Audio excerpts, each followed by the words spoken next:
It's a beautiful afternoon out here in Sydney, Australia. We literally walked out of our hotel room and realized that it is pouring rain. We had to change our shoes, and we were given this umbrella by the hotel staff just because they saw the struggle in our eyes. And so where we're about to go. We are about to go on this amazing tour about the history of Australia. So you guys know how Australia was basically started by prisoners that were sent over here. So we're gonna go on this beautiful tour about how these guys were sent, and how it all started. We're taking you guys to this amazing journey out here. Let's do this.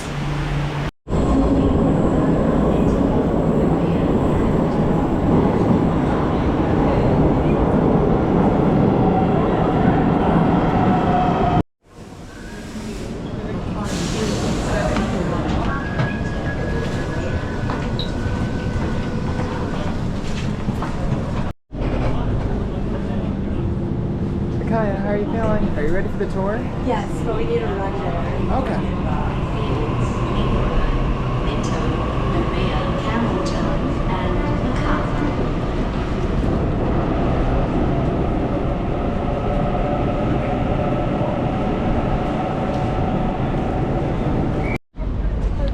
Alright, our tour is at 6, but it's almost 6:05, so we're a little late to the tour, but you know, we're making it. But I mean, the views I feel like make the haste a little bit more worth it. Yeah, the opera house, yeah. Looks amazing. Yeah, so fairly excited for this this tour about the history. Hopefully we're able to make it. Otherwise this video is not gonna be able to be finished. The Suez Canal. Oh, Suez Canal. Why is it called the Suez Canal? You'll see. Yeah, I will tell you now. Okay. Just when we're all together. Middle Eastern. It's meant to be a very good restaurant. Is it I haven't eaten there, but it's yeah, it's quite a fancy one apparently. Fancy? They do sometimes. I think they have live music out there on.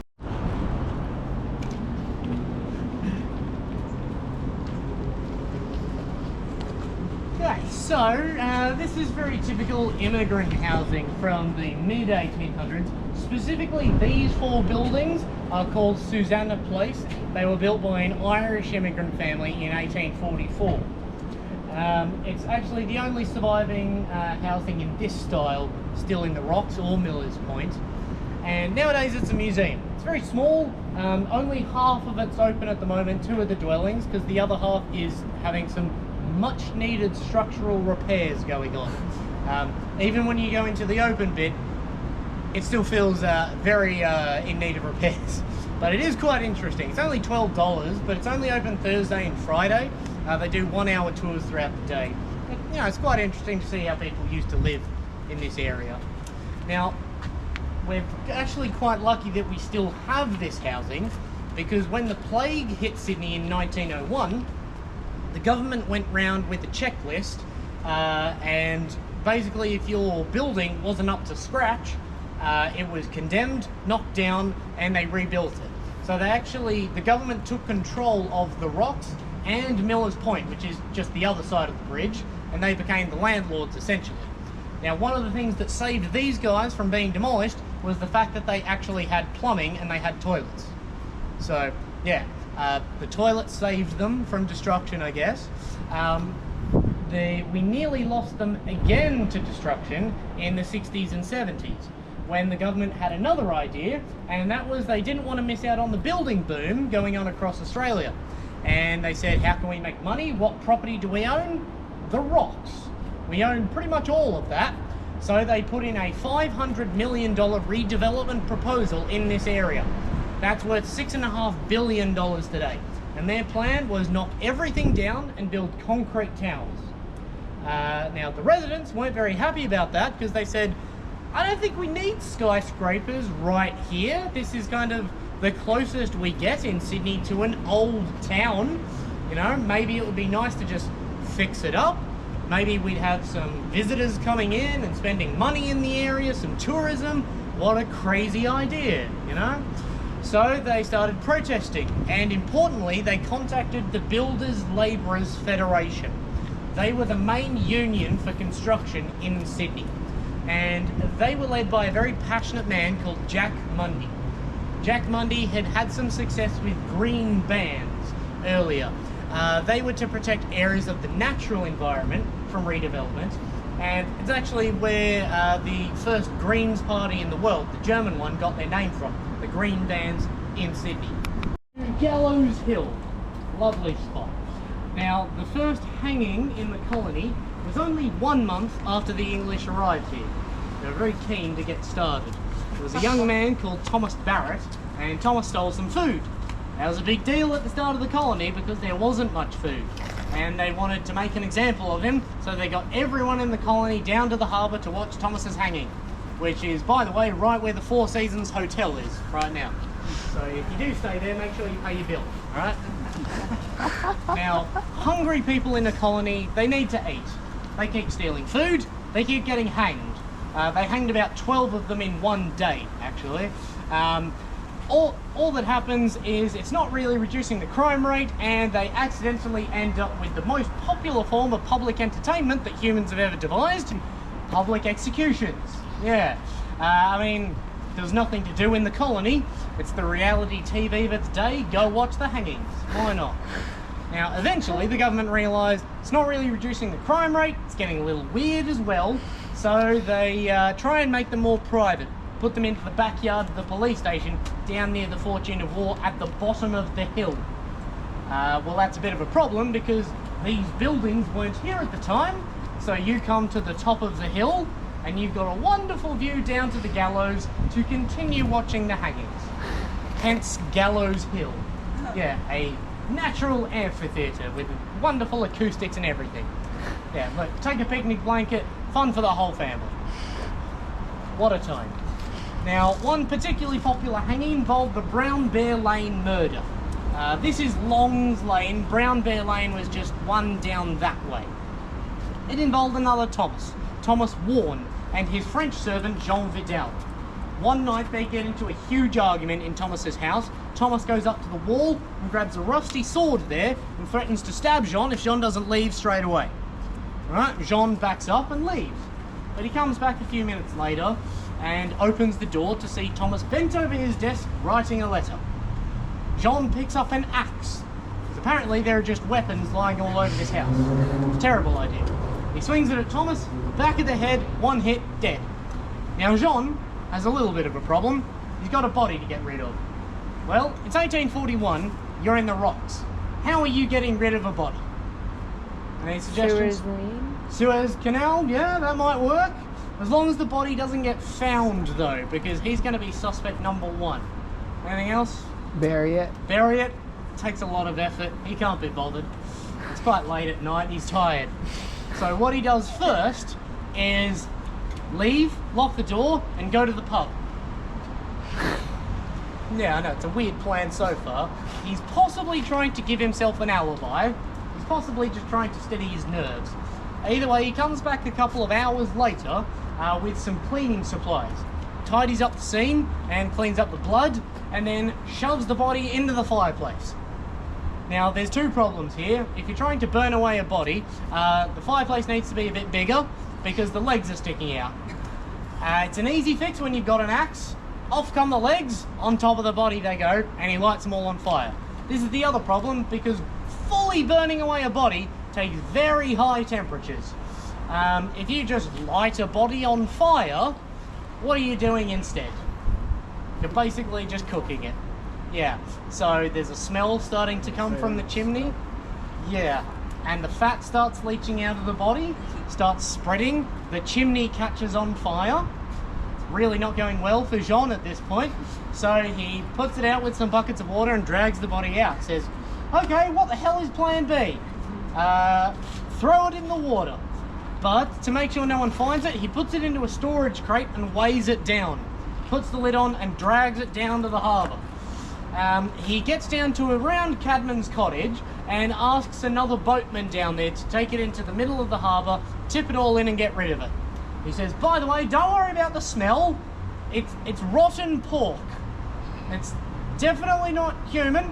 And the boatman is a little bit suspicious because it's 3:30 in the morning. So he calls over the police station being literally 20 metres away. Jean is really not on a winning streak. So the police come over, open the crate. It doesn't take Poirot to figure this one out. Jean is arrested and hanged for the murder. It's not over yet for Thomas though, because they take his half-burned body and to the hospital where they put it up on display for all the public to come and view. There really was nothing to do in the colony, so why not, you know? By the way, Jean's hanging, all the newspapers say it was the best hanging we've had in years. I don't know what makes one hanging better than another, but there you go. Yeah, it's a very different time, let's say. But we'll leave the hangings and the murders behind for a little bit. We'll head down Carajas Lane to the Big Dig. Most of the foundations here are buildings from the mid-1800s up until the early 1900s. A few different uses over the years, 5 different hotels dotted around the place over the years, lots of different residencies and businesses. Most of this side tells the story in particular of one man, George Cribb. Now George was a character. You'll see what that means in a minute. He was originally sentenced to transportation for forging some banknotes. How long do you think he got for that? 7, 14 or life? 14.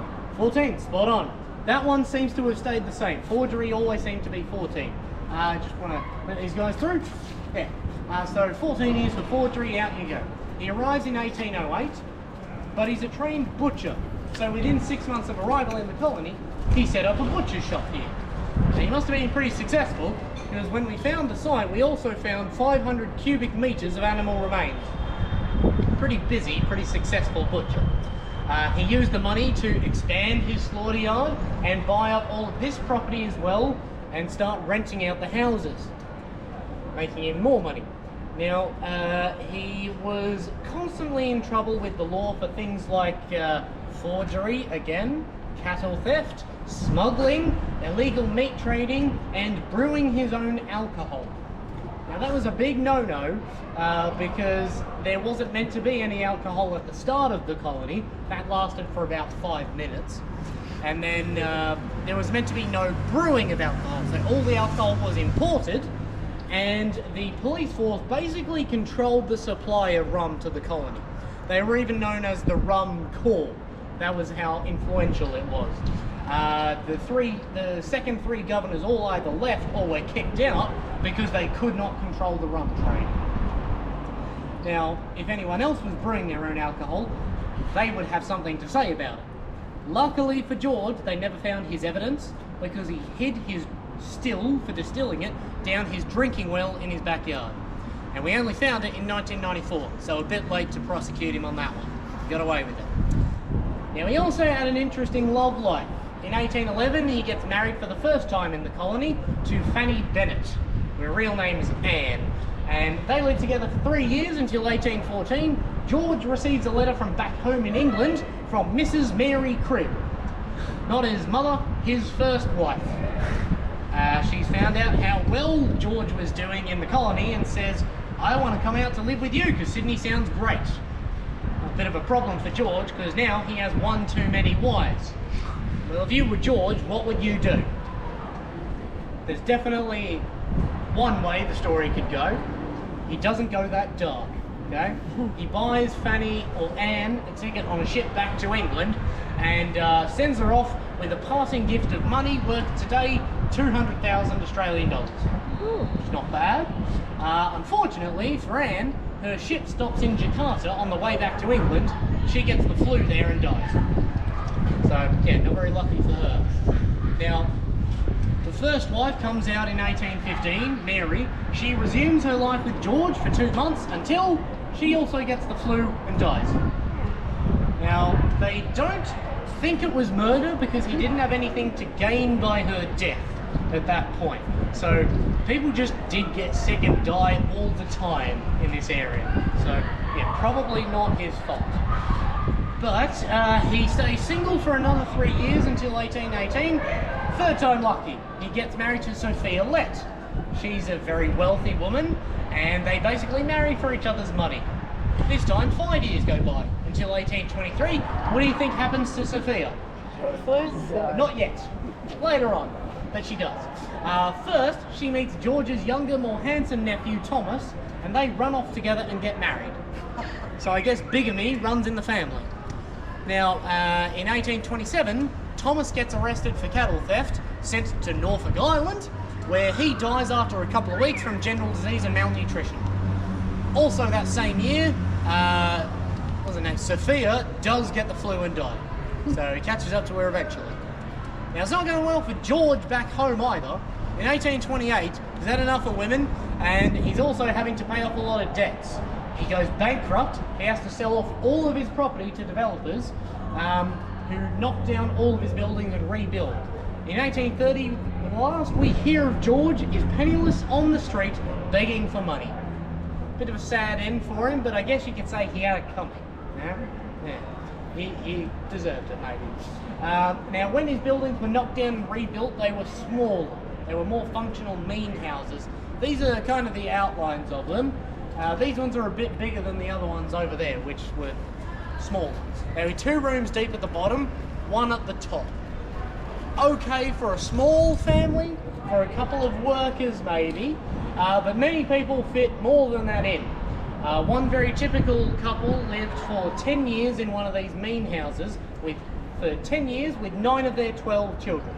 From down in Millers Point, a lot of places. But what's even more important is they're planning to build even more high-rise luxury apartments to the right of that.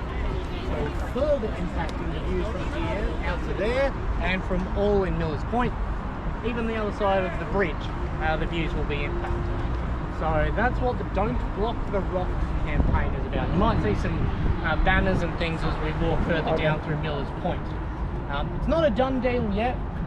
They've started, the foundations, but there's still room to scale it back to what it started as, which was low-rise community affordable housing, which is, funny how it ended up as high-rise luxury apartments.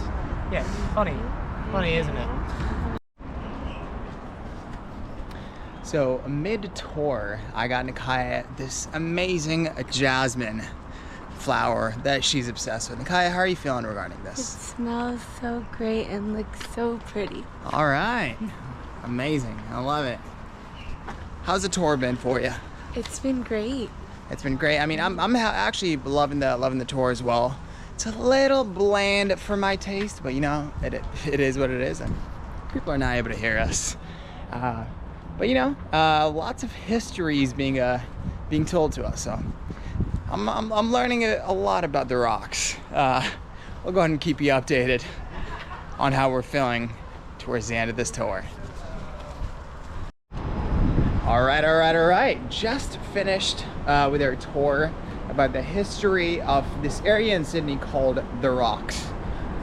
Basically, the gist of that tour was that Australia was basically made by a bunch of convicts that did a lot of crazy and bad things in England. Some of them were sentenced to come down here to Australia and serve life. And by that, colonizing it. By that, I mean they were colonizing this specific area using that. Another crazy thing we learned was that some of these convicts ended up becoming really, really successful right here in Australia after they came. Nikaya, what was your favorite part about this tour? I don't know, just kind of learning the history of the city that we're currently visiting. Absolutely. I mean, history is very, very important in every single city that you visit. And we learned a lot of it today. How would you rate the tour, Nikaya? I think it was pretty great. I feel like it was chill. We got to walk around a historical part. of Australia, which there's very little. Yeah. This is the old town is basically what we toured. Yes. And This is the old town. currently in it right now. Yeah, this is basically just the old town. Yeah, but this is all that there is of it. So Yeah. I thought that was pretty fascinating. Yeah. Between from 1 to 10, what would you give? Give it this like score? an 8. Okay. I mean, I actually have a little bit of different view. I thought it was about a 3. Just because, I mean, for me, the thing is that I'm more interested in the newer things in life, and I'm sure I do appreciate the history, but I feel like my appreciation for history is not as crazy as a lot of other people in this world. I don't think that would have been the right tour for you then. Oh, right. The Rocks is all about history. Yeah. I mean, jeez. Yeah. I mean, Sorry for interrupting, but oh no, absolutely not. I'm going to go on that tour. I agree with you. I think I liked it for the history. Right. Yeah. He's more of a Yeah, I'm more of a new capitalist modern kind of guy. You know, capitalism, Yeah. amazing. So I mean, what I didn't like was that how, I mean, for me, some of the museums didn't really make sense, just because I'm a big fan of the high rises. So you didn't have a problem with that? Yeah, I mean,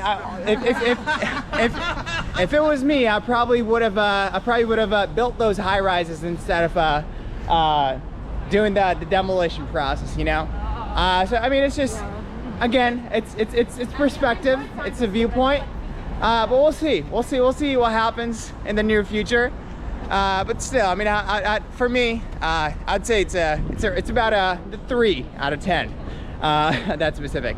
Kind of seems like I pissed off some people down here, because I mean, some people were in our tour as well. They did not like how I rated the tour badly. But you know, we have some great content out here.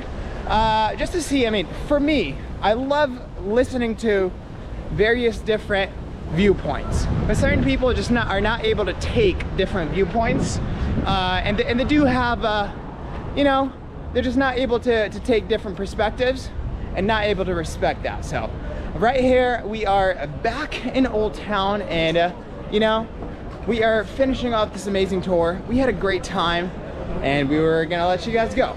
Alrighty.